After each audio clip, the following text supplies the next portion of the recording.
This is the Knowledge Seeker channel. The channel is dedicated to exploring critical issues in the world.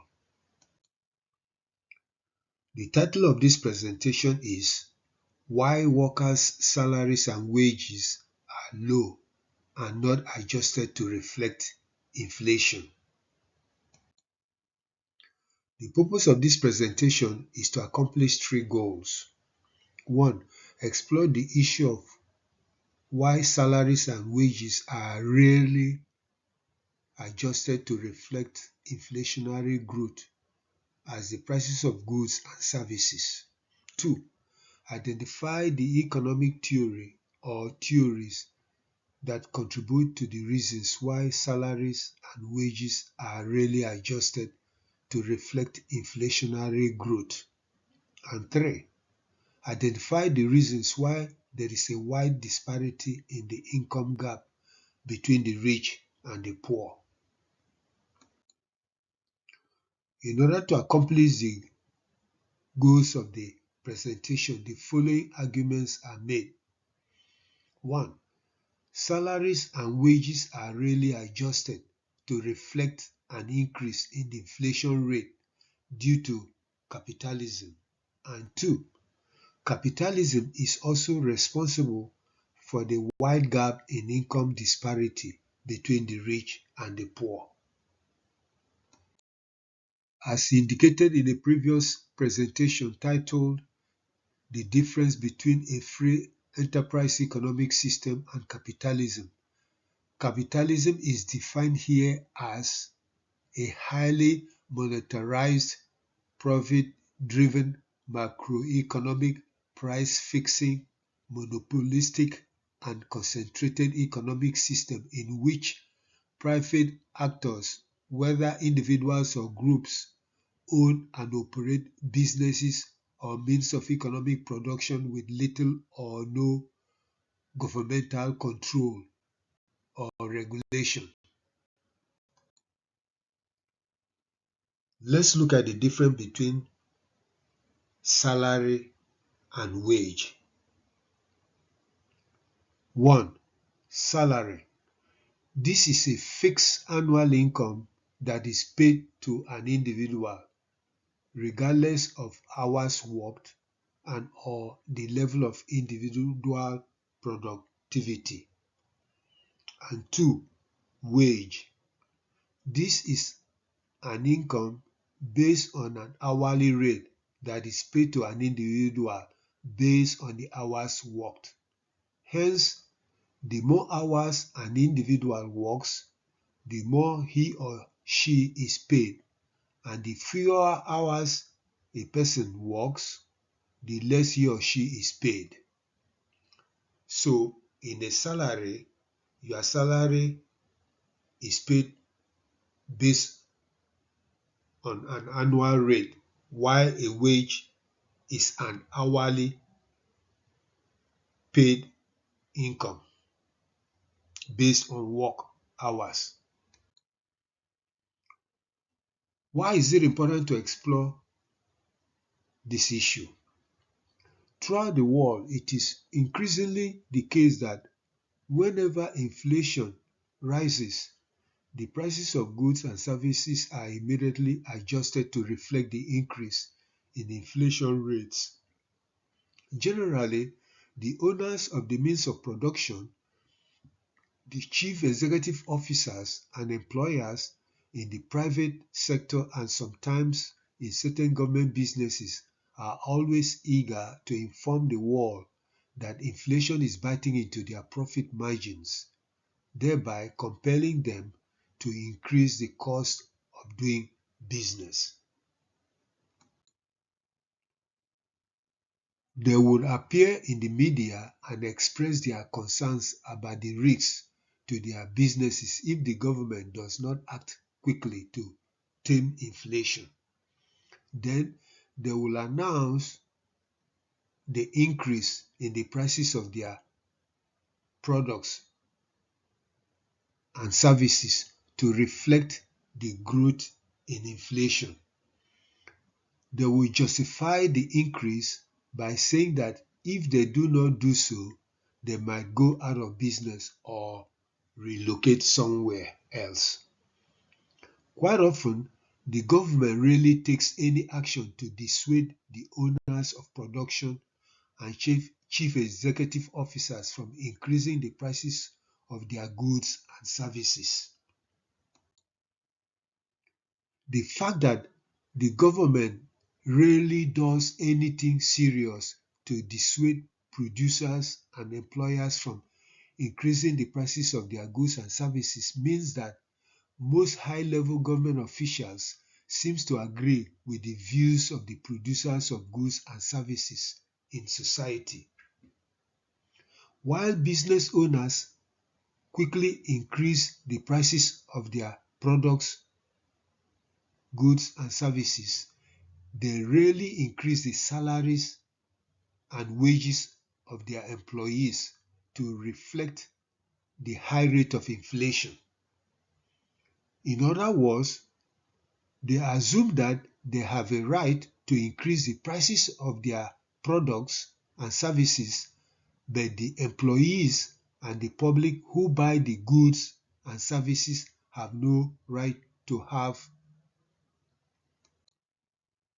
their salaries and wages adjusted upward to reflect the inflationary growth. The most puzzling thing is that governments all over the world, except in social democracies like Denmark, Norway, Sweden, Switzerland, Luxembourg, and so on and so forth, tend to agree with the notion that it is appropriate to increase the prices of products and services while it is unnecessary to increase salaries and wages of employees who work to produce the goods and services, and civil servants and public servants that help to run the government.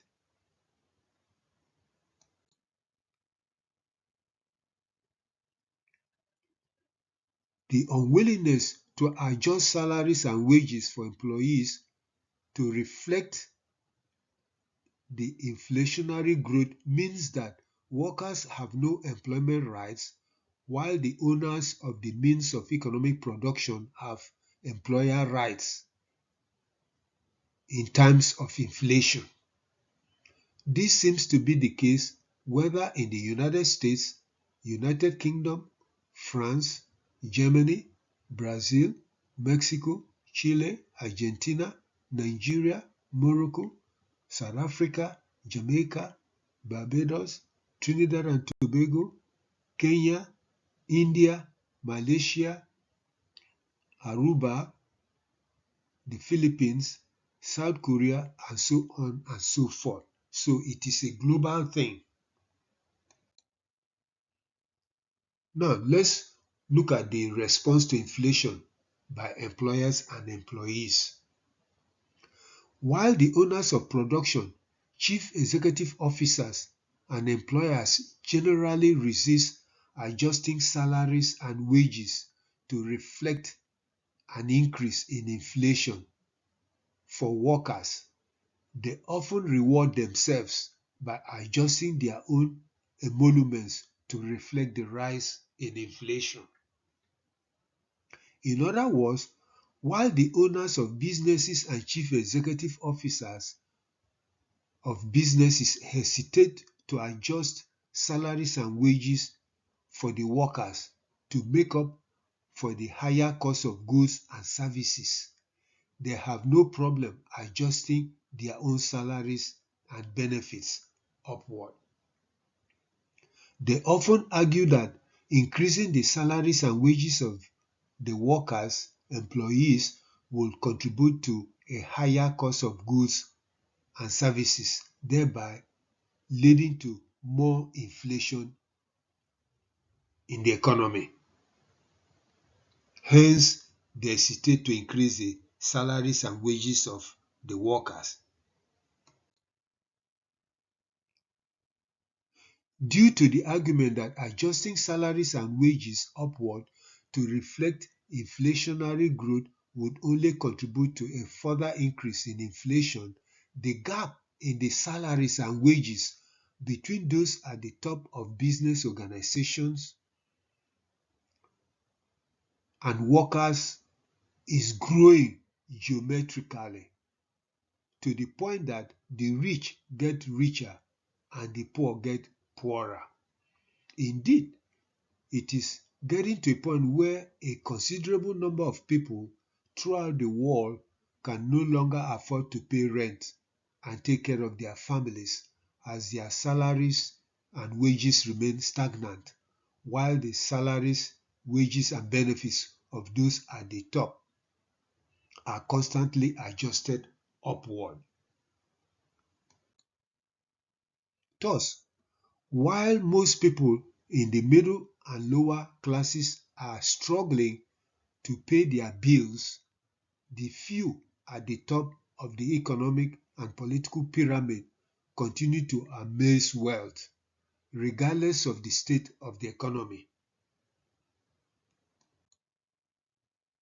Now, let's look at the gap in income and wealth between those at the top and the workers.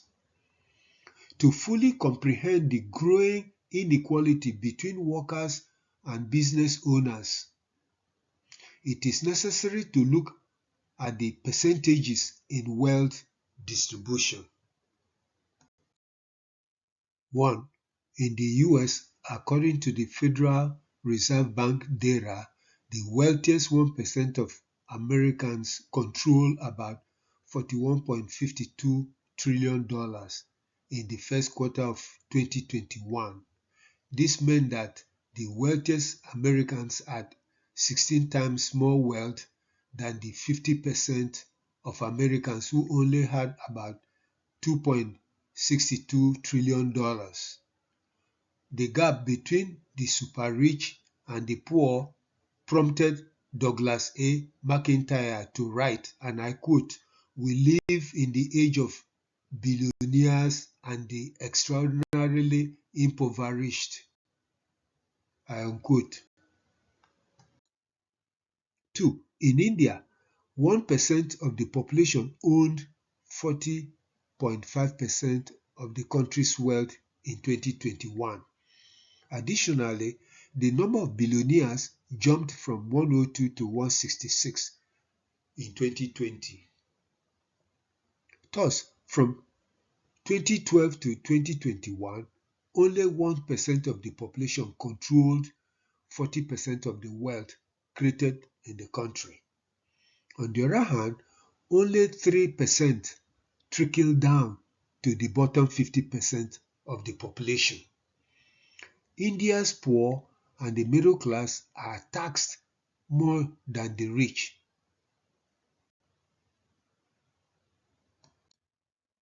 3. In Nigeria, the wealth disparity between the rich and poor is very high in a country of over 200 million people.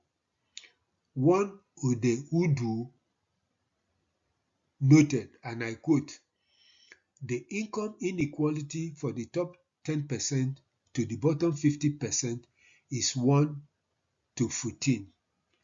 This simply means that one person's income in the top 10% of the population will pay for 14 persons in the bottom 50%. Income inequality between the top 1% to the bottom 50% is 1 to 37. And unquote. 4. In South Africa, according to Credit Suisse, about 10% of the adult population holds about 80% of the total wealth. On the other hand, 40.8% of South Africa's total wealth is held by the top 1% of the wealthiest citizens. The financial group noted that wealth is increasingly being concentrated in the hands of the 1%, which is responsible for most of the country's wealth. 5th, in Latin America, the richest of the Latin American population earn or control 48% of the total income. On the other hand, the poorest 10% only earn or control 1.6% of total income, according to a study by the World Bank in 2013-2015. Uruguay and Chile seem to have the highest wealth per adult, while Chile and Brazil have the highest share of billionaire wealth as a percentage of the GDP in Latin America during that time period. 6.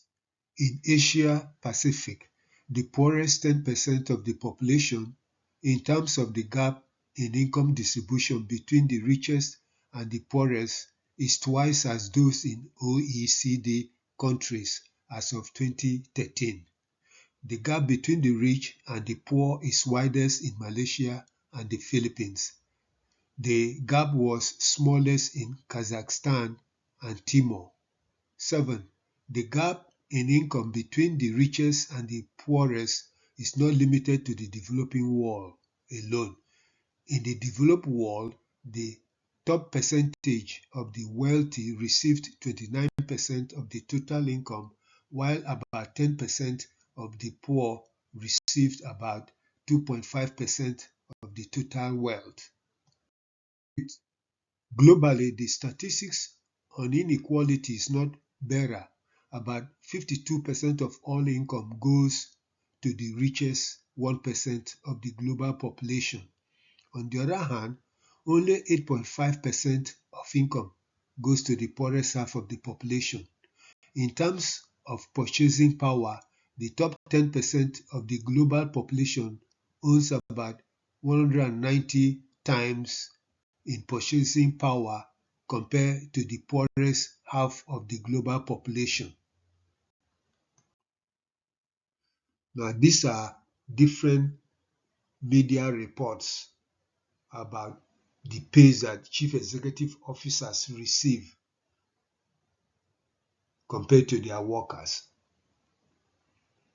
Take, for instance, the CEO of Heidelberg Cement earns 190 times the salary of his average employee, and he is not even the highest earning boss in Germany. You see? So you have this problem in almost every country of the world. See, here again, this is to show the widening gap in wealth and income distribution. See, the pace of top business executive officers. Again, all these are newspaper reports. The same thing goes. Take, for instance, in 2022, the extreme poverty rate in Africa stood at about around 50% among the rural population compared to 10% in urban areas. Together with poverty, malnutrition is also widespread in Africa. Limited access to food leads to low health conditions, increasing the poverty risk. Now, let's look at capitalism at work.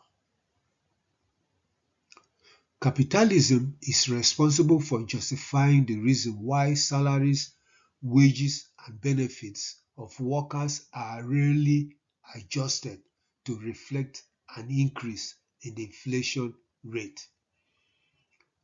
Capitalism is also responsible for justifying the need for those at the top to receive exorbitant salaries, wages, and benefits, while seriously underpaying the workers who produce the goods and services. Here you have capitalism dividing society into three. You have the capitalist class, the middle class, and the working class.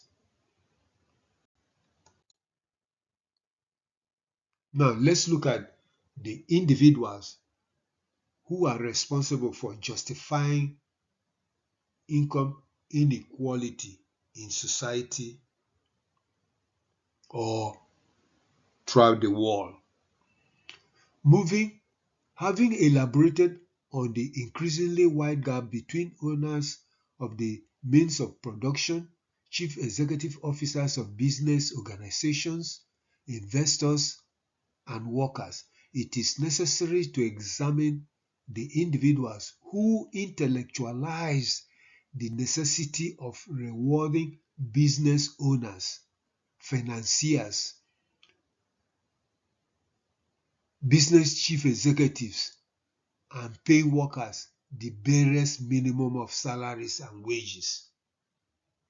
It is important to examine their role in contributing to global income inequality as billions of people in the world remain poor and hopeless while a tiny minority of the global population reaps tremendous financial benefits from the labor of the workers. This is David Ricardo.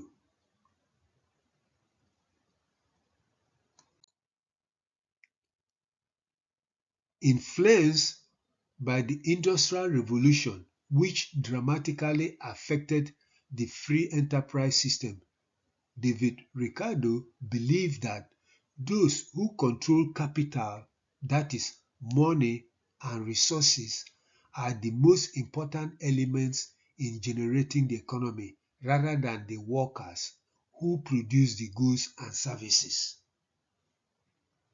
Since the production of industrial goods and services requires massive capital investment, he felt that labor, that is, workers, should surrender a major part of the value of their labor to reduce the cost of production.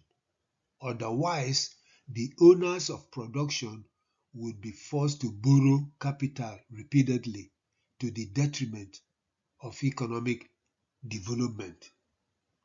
So, Ricardo is suggesting that workers should sacrifice their income to allow the owners of businesses to produce and generate the economy.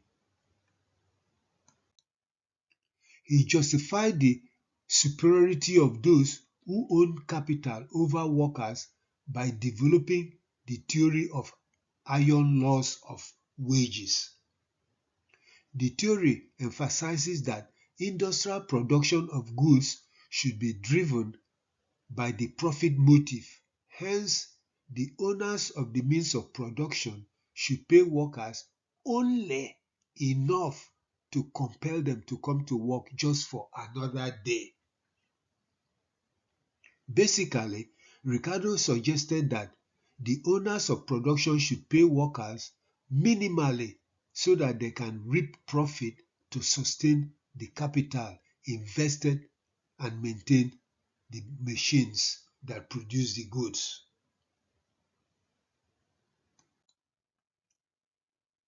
Thus, Ricardo is responsible for the trend even today where workers are only paid miserably while the CEOs and stockholders reap a tremendous profit.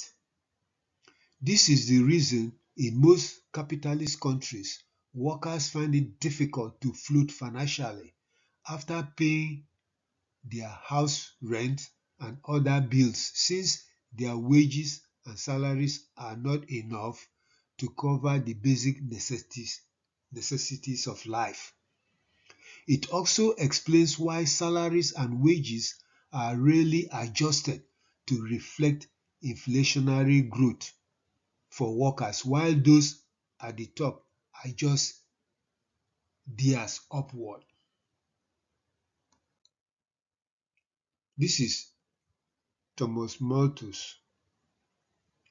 He also wrote about capitalism. Although also influenced by the Industrial Revolution, nonetheless, Thomas Malthus was more concerned about the geometric growth of the population and the arithmetic growth of food production. He felt that there might be a catastrophe if population growth outpaces food production.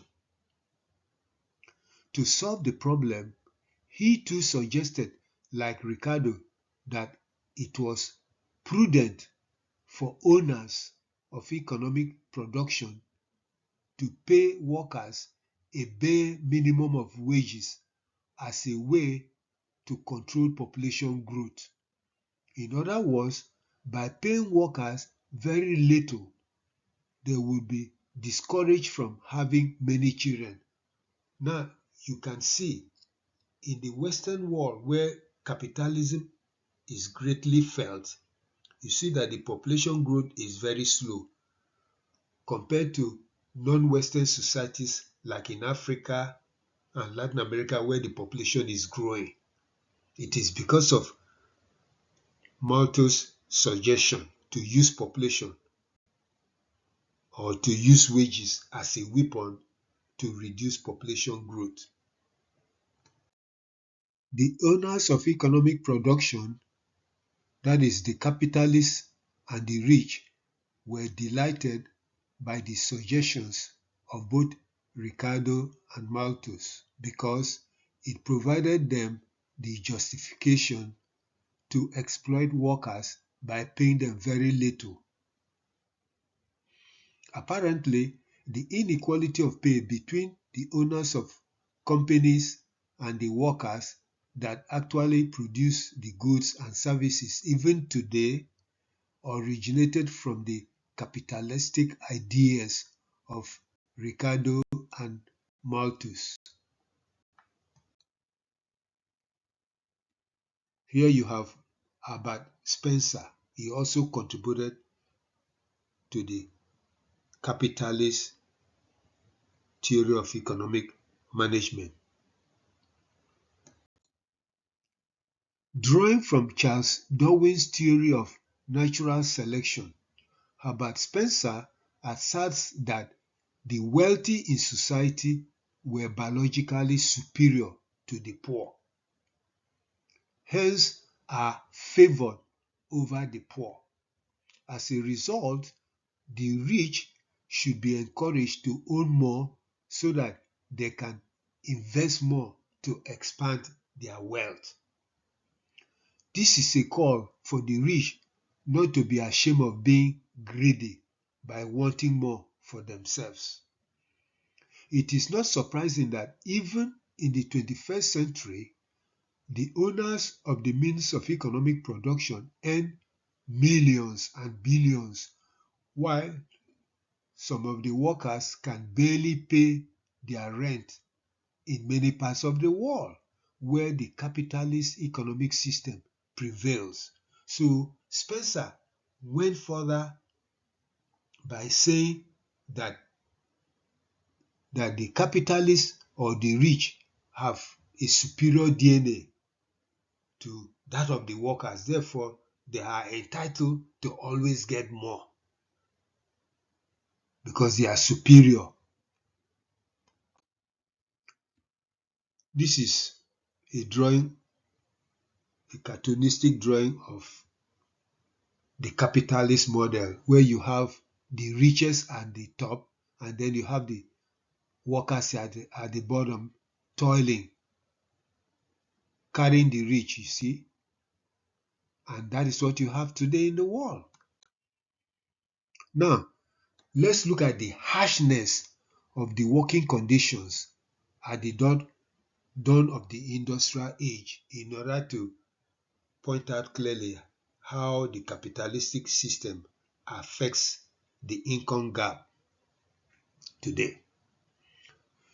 Due to the suggestions of Ricardo, Malthus, and Spencer, the owners of manufacturing companies treated their employees very inhumanly during the Industrial Revolution in the 19th century.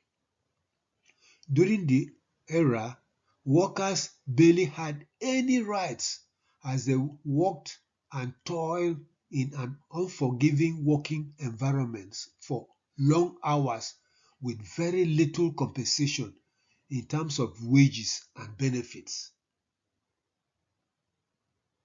Many workers in Europe and the United States died due to the unbearable working conditions. Thousands of workers had debilitating injuries and were let go without compensation. The bleakness of the working environment for workers who were treated as slaves by owners of the means of production in the 19th and early 20th centuries led Frederick Engels and Karl Marx to write about the inhuman conditions under the capitalist system and suggested an alternative economic model. This resulted in the enunciation of the Communist Manifesto. They believed that communism would offer a more humane way of treating people since the people would become the owners of production and there would be no capitalist class to exploit the workers. Well, of course, today communism is no longer a practical or a workable system, especially after the collapse of the Soviet Union.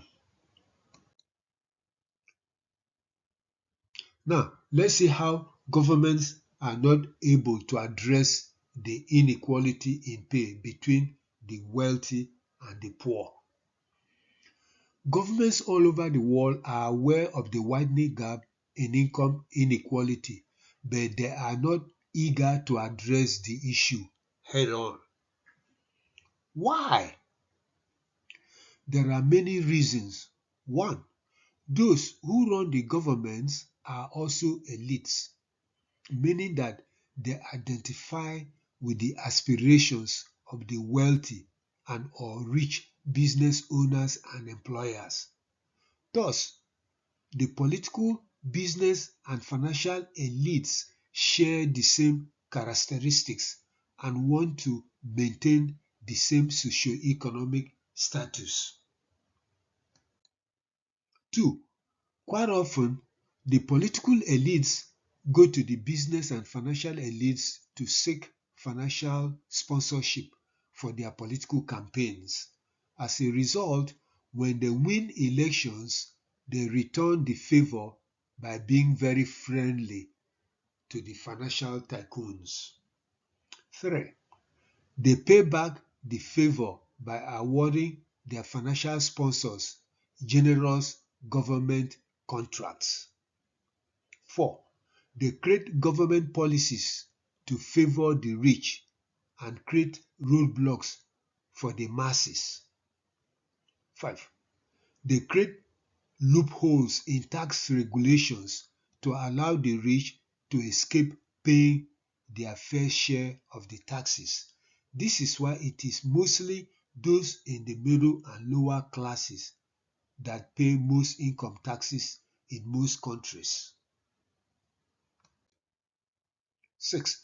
In many countries, including the United States, the legislators sometimes allow large corporations and industries to write and submit bills that are readily passed into law. Quite often, such laws tend to favor the businesses and not the citizens. 7. Due to the impact that big financial donors have on political campaigns, governments tend to be hostile to organized labor while favoring employers and the rich. This is why in almost every country, workers are forced to demonstrate, protest, and go on strikes in order to force the government and employers to do the needful. 8. It is understandable that most high government officials who are the political elites in society tend to share the same capitalistic view of workers. Hence, supporting employers against employees and workers generally. The exception to this almost symbiotic relationship between political elites and business financial elites is the effort made by social democratic governments such as those in Denmark, Norway, Sweden, Switzerland, and the super-rich Arab Gulf states, which have created social welfare programs to mitigate against the unbearable high cost of goods and services, while salaries and wages are pitifully inadequate to meet the basic necessities of existence for workers. This is the SAG-AFTRA strike in Hollywood, USA. This is also workers demonstrating.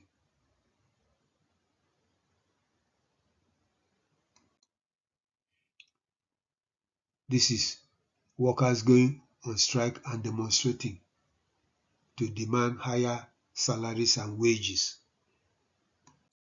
Again, you have workers asking for more increase in their minimum wage in Nigeria.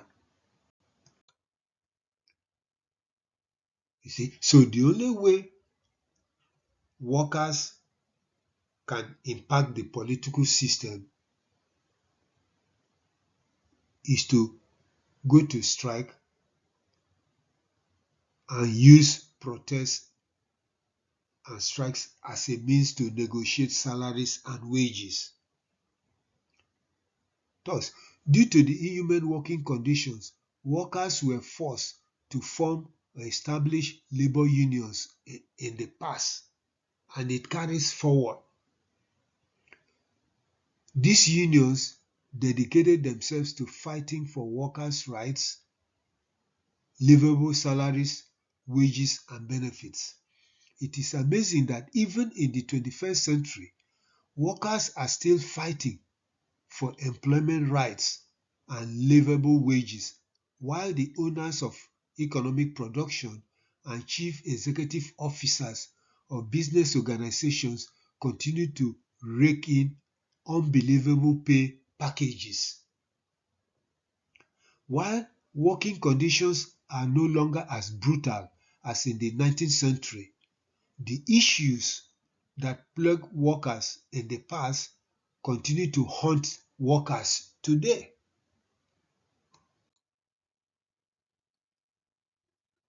As a result, globally, workers are compelled to threaten to protest, demonstrate, and go on strike in order to force employers to do the needful by paying them salaries, wages, and benefits that can enable them to pay rent and other bills and take care of their families.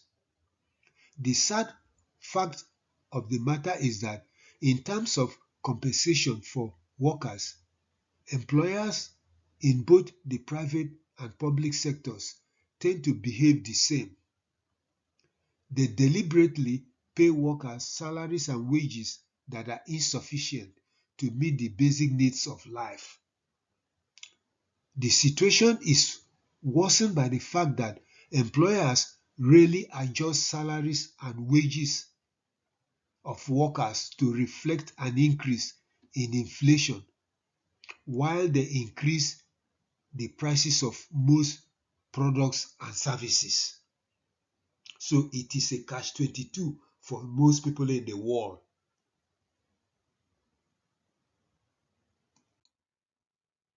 It seems that workers' plight in the 21st century is degenerating back to the 19th century level.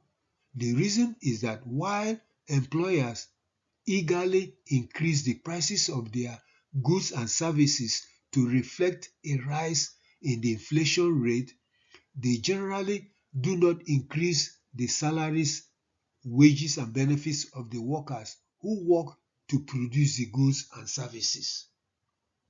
They do so in order to uphold the capitalist agenda, which insists on paying workers very little so that they can reap tremendous profit. Therefore, while compensations remain stagnant for workers, the cost of everything goes up in the economy.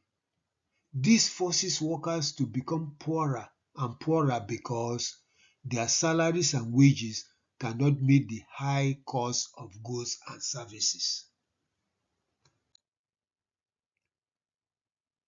Since business owners and employers are always not enthusiastic about raising salaries, wages, and benefits, workers all over the world are forced to resort to protests and strikes in order to compel employers to increase their salaries, wages, and benefits. Hence, in 2023 alone, in various parts of the world, workers opted to go on strike. The list of organizational workers that have resorted to strike this year alone is very long. So a few will do here. 1. Perhaps frustrated by their working conditions, French air traffic controllers have gone on strike about 62 times. The most recent one was on November 19, 2023. It is estimated that French traffic controllers went on strike 249 times between 2005 and 2016. 2. Greek and Italian traffic controllers went on strike 44 days and 34 days respectively. 3. In the United States of America, there have been a series of labor strikes this year. Here again, citing a few might be sufficient here. A. The Screen Actors Guild and American Federation of Television and Radio Artists, that is SAG-AFTRA, which is the labor or trade union for actors, actresses, and performers on film and television, went on a strike that lasted for months. They demanded better pay for their services. B. The Writers Guild of America, that is WGA, who write all the plays and stories that are featured on film and television shows, also went on strike that lasted for 148 days. They too demanded better pay, compensation for streaming residuals, and a new contract.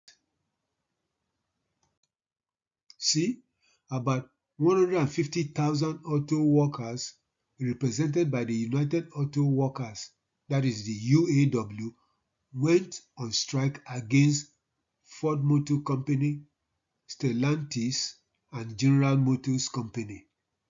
The UAW justified the strike by explaining, and I quote, that workers have never been fully compensated for the sacrifices they made after the 2008-2009 financial crisis, when they agreed to a raft of cuts to save the industry. That means what? That during the economic crisis, auto workers sacrificed some of their salaries, wages, and benefits so that the companies could survive. And after the economic crisis disappeared, while those at the top make all the monies, those at the bottom were not compensated. And that is what led to the strike. D. In Nigeria, it seems the public sector is conflicted in dealing with labor issues. Hence, strikes by workers, including professional staff, are frequent. For instance, the Academic Staff Union of Universities, ASU, of the national universities went on strike for almost 8 months, thereby closing the schools and preventing students from completing their education. In fact, the academic staff of Nigerian universities has gone on strikes 17 times, including the recent one since 1999. That is a lot of strikes. B.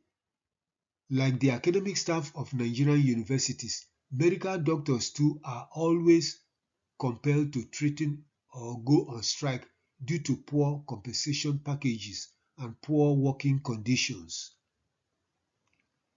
For instance, in 2020, medical doctors went on strike 3 times.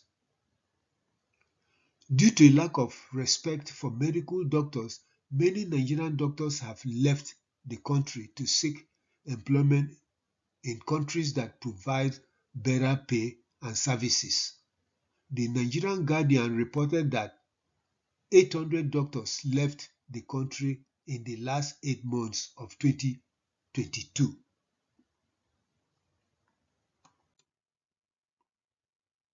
In Latin America, the strikes seem to be propelled by political dissatisfaction as an increasing number of people are finding it difficult to sustain themselves economically due to policies that threaten the general interest of workers and citizens. Hence, in Brazil, Peru, Argentina, and Costa Rica, mass protests and demonstrations have taken place as citizens find it increasingly difficult to sustain themselves economically. In fact, other Latin American countries too regularly experience workers' demonstrations, protests, and strikes.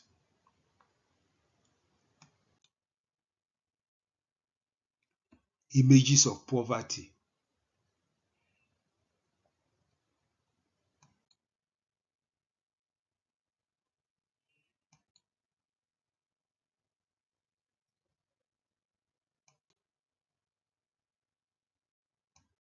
The main points of the presentation concerning the huge gap in wealth distribution between the rich and the poor, as well as the refusal to increase salaries and wages during inflationary growth, are summarized.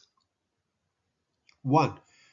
The economic theory of capitalism favors the rich, who owns capital and the means of economic production, and discriminate against workers. 2. Capitalism encourages the rich and business owners to pay workers very little in terms of salaries, wages, and benefits so that they can make huge profits and be able to invest more. 3. This is the reason why business owners, chief executive officers of organizations, and employers do not hesitate to increase their own salaries, wages, and other benefits and refuse to do so to the workers. 4. In keeping with the capitalistic view of workers, business owners and employers pay workers salaries, wages, and benefits that only keep them slightly above water and not more to live on. 5. It explains why during a rise in inflation, the prices of goods and services are increased immediately while salaries and wages are not increased to make up for the increase in inflation rate for the workers. They argue that if salaries and wages are increased to reflect a rise in inflation rate, the entire economy will suffer from a general rise in inflation. 7. While salaries and wages are intentionally held down for workers, the rich are encouraged to accumulate as much wealth as possible. Hence, workers are increasingly unable to meet their basic needs, such as paying rent and other bills, maintaining their families, and taking care of the needs of their children. 8. The pressure due to lack of sufficient income is forcing many people throughout the world to do 2 or more jobs just to be able to accumulate money to pay rent and provide food for their families. 9. Even the extra income to make up for poor salaries and wages is not enough to meet the constant increases in the prices of goods and services. 10. Likewise, due to the geometric increases in rental properties in many countries, an increasing number of people are becoming homeless because they are unable to generate the kinds of funds sufficient enough to make down payments to buy houses or rent apartments. Los Angeles County in California is notorious for the large number of homeless people in the United States. 11. Since salaries and wages are small and they are not adjusted to reflect the rise in inflation rate for most workers, an increasing number of people are becoming poor and desperate, while the rich keep getting richer. 12. As a result of the fact that the wealthy have a great impact on the political systems throughout the world, governments often dance to their musical tones and ignore the cry of the poor, who needs government assistance to tempt the ever-increasing cost of goods and services while workers' salaries and wages stagnate. 13. Indeed, instead of building large-scale subsidized housing programs to enable families to afford housing, quite often government officials allow rental property owners to set the tone and increase the conditionalities for buying or renting homes or apartments. This makes housing inaccessible for billions of people in the world. 14.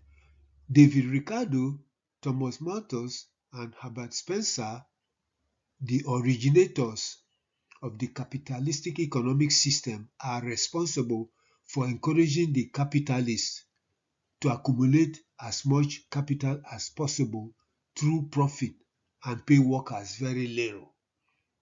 15. Hence, business owners, chief executive officers, and employers have no qualms about awarding themselves high salaries, wages, and benefits while being very stingy in paying the workers. 16. Ricardo, Malthus, and Spencer are responsible for why salaries and wages are rarely adjusted to reflect inflationary growth. Thus, the rich keep getting richer and the poor keep getting poorer.